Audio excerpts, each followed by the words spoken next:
હારીસ ચિંતામણી ગણપતિ મંદિરથી ગજાનન ગણપતિની ભવ્ય શોભાયાત્રા નીકળી. પાટણ જિલ્લાના હારીસ ખાતે આવેલ ચિંતામણી ગણપતિ મંદિરથી ભગવાન ગજાનન ગણપતિ મહારાજની શોભાયાત્રા નીકળી.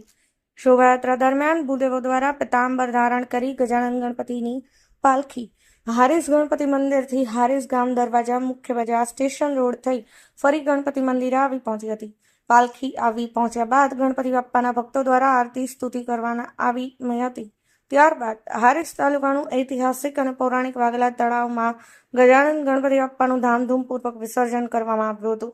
ગણપતિ વિસર્જન સમયે વાઘેલ ગ્રામજનો દ્વારા ઢોલ નગારા ગુલાલ સાથે ફટાકડાની આતશબાજી સાથે સ્વાગત કરવામાં આવ્યું.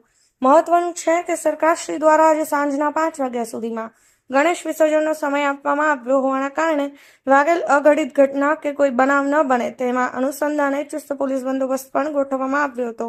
ચુસ્ત પોલીસ બંદોબસ્ત વચ્ચે ગણેશ વિસર્જન કરવામાં આવ્યું હતું. Lakhan Joshi, NV9 news, હારીસ.